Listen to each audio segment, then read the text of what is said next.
그나마 아동부 친구들 반갑습니다. 우리가 살고 있는 이 세상에는 다양한 신분과 지위가 있어요. 우리 그림을 보면서 이야기해 볼게요. 첫 번째, 판사봉이에요. 누가 쓰는 물건일까요? 네, 맞아요. 판사가 사용하는 물건이죠. 두 번째, 의사 가운입니다.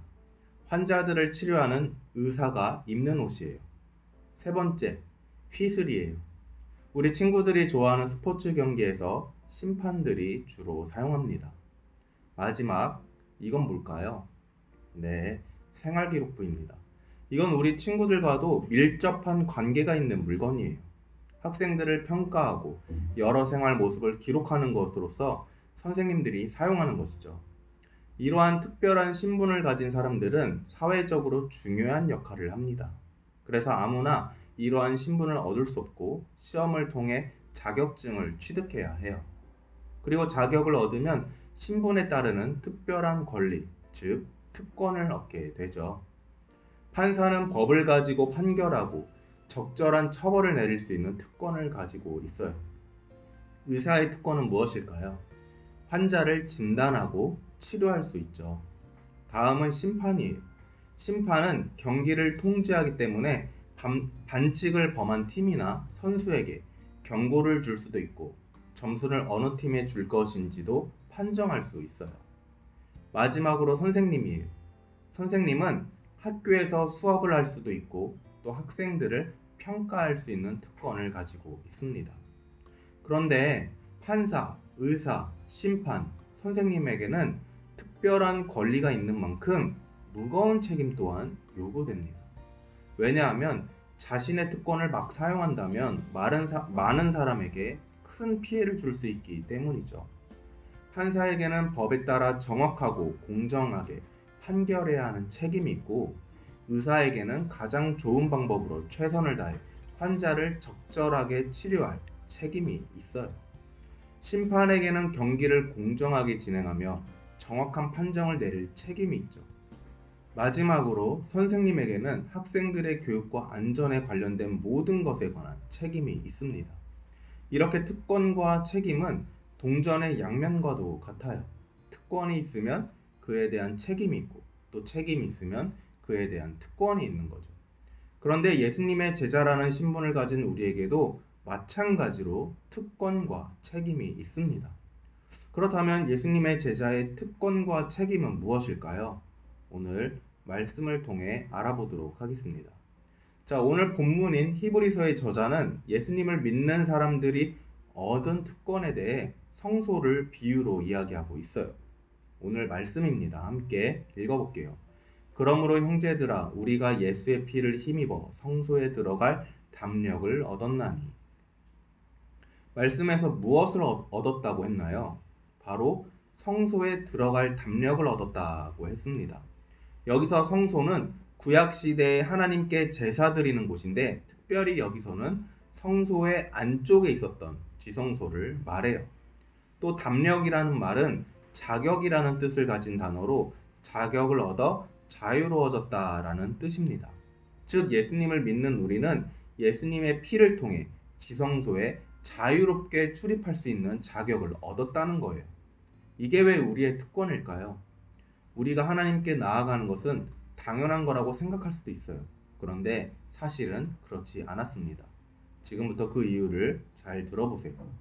구약 시대에는 대제사장이 아니면 지성소에 들어갈 수가 없었어요. 1년에 한 번 속죄일에 속죄 의식을 거친 후에야 들어갈 수 있었죠. 그만큼 아주 거룩하고 엄격한 곳이었기 때문에 대제사장들도 지성소에 들어가기 전에는 두려웠답니다. 백성들이나 제사장의 죄로 인해 지성소에서 죽게 되는 일도 있었기 때문이죠. 그래서 구약의 성막에서는 아무나 지성소에 들어갈 수 없게 휘장으로 지성소를 막아 두었어요. 그런데 예수님이 이 땅에 오시고 대제사장이 되셔서 십자가에서 죽으심으로 모든 사람의 죄를 깨끗하게 해주십니다. 그리고 예수님의 피, 예수님의 보혈을 힘입어 지성소에 들어갈 자격이 우리에게 주어지게 되었죠. 예수님이 십자가에서 돌아가실 때 지성소를 막고 있었던 휘장은 찢어졌고 믿는 사람들은 담대하게 하나님 앞에 나아갈 수 있게 되었어요. 모든 믿는 사람들이 속죄 의식 없이 휘장을 거치지 않고 하나님께로 바로 나아갈 수 있는 길이 열리게 된 것입니다. 즉, 하나님과 교제할 수 있는 특별한 자격이 주어진 거예요. 이 특별한 자격은 예수님을 믿는 사람들에게만 주어진 특권입니다. 우리는 주일이 되면 너무 자연스럽게 교회에 와서 예배드리지만 이것은 우리에게 주어진 아주 특별한 특권이라는 거예요. 무엇으로 인해 이런 특권이 주어졌다고 했죠? 네, 맞아요. 예수님의 십자가로 인해 하나님께 예배드릴 수 있는 특권이 주어졌어요. 사실 너무 감사한 거죠. 만약 우리 친구들에게 언제든지 내가 원한다면 누구든 1대1로 만날 수 있는 특권이 주어진다고 하면 여러분은 누구를 만나고 싶으신가요? 손흥민 선수를 내가 원할 때 언제든지 단둘이 만날 수 있는 특권이 있다면 어떨까요? BTS를 내가 원할 때 언제든지 나만 만날 수 있는 특권이 있다면 어떨까요? 생각만 해도 너무 좋은가요? 그런데 그 어떤 특권보다 더 귀하고 특별한 특권이 우리에게 있어요. 바로 하나님을 만날 수 있는 특권이에요. 이 특권이 얼마나 귀하고 특별한지 우리 친구들이 꼭 알기를 바랍니다. 그리고 특권이 있으면 반드시 무엇이 있다고 했었죠? 동전의 양면처럼 특권이 있으면 반드시 책임이 따른다고 말했었어요. 히브리서 저자는 이렇게 특권을 얻은 사람들이 가져야 할 책임에 대해 말해주고 있습니다. 24절에서 25절이에요. 우리 함께 볼게요. 서로 돌아보아 사랑과 선행을 격려하며 모이기를 패하는 어떤 사람들의 습관과 같이 하지 말고 오직 권하여 그날이 가까움을 볼수록 더욱 그리하자. 첫 번째 책임은 서로 돌아보아 사랑과 선행을 격려하는 거예요. 우리에게는 예수님이 우리를 사랑해 주신 것처럼 서로 사랑해야 할 책임이 있다는 거죠. 서로를 돌아보고 격려함으로 사랑을 표현하고 서로를 세워줘야 하는 거예요. 우리가 서로 사랑하는 모습으로 우리가 예수님을 믿는 사람들임을 알 수 있게 해야 합니다. 두 번째 책임은 모이기를 힘써야 하는 거예요. 예수님의 십자가로 인해 휘장이 찢어진 후 믿는 사람들은 언제나 예배를 통해 서로 사귀며 하나님께 나아갈 수 있게 되었습니다. 하지만 우리가 모이지 않는다면 이 특권을 누리지 못하는 거예요. 나만 교회에 잘 나오면 될까요? 아니에요. 우리에게 주신 특권을 가지고 서로 돌아보고 사랑을 베풀어 신앙생활을 잘할 수 있게 하는 책임이 우리에게 있다는 거예요. 제 말씀을 마치려고 합니다. 오늘 말씀을 통해 우리에게 주신 특권을 알게 되었어요. 그 특권이 뭐라고 했었죠? 맞아요.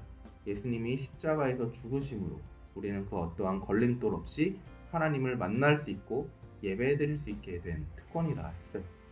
이렇게 예수님이 우리에게 주신 놀라운 특권을 기억하고 감사하는 친구들이 되기를 바랍니다. 그리고 이 놀라운 특권을 가진 사람들이 가진 의무와 책임이 있다고도 말했어요. 특권을 가진 하나님의 백성은 함께 모여 사랑과 선행을 서로 돌아보며 격려해야 한다고 말했죠. 함께 모여 서로를 돌아보므로 공동체의 믿음과 소망을 확실하고 단단하게 만들어주고 하나님의 백성으로서의 정체성을 더욱 확실하게 만들어줍니다. 그래서 하나님의 백성들은 모이기를 게을리하거나 피하거나 해야지 말아야 함을 나눴었어요. 여러분도 그러한 신앙인, 특권을 가진 만큼 책임과 의무를 다하는 신앙인이 되기를 축복합니다. 기도하겠습니다. 하나님 감사합니다. 예수님을 통해서 하나님께 나아갈 수 있는 특권을 주심에 감사합니다. 그 특권 때문에 기도할 수 있게 되었고 기도에 응답받는 삶을 살게 되었습니다. 그 특권을 받은 자답게 또 하나님의 백성답게 주변 사람들에게 하나님의 사랑을 나눠주는 사람이 되게 해주세요. 예수님의 이름으로 기도합니다. 아멘.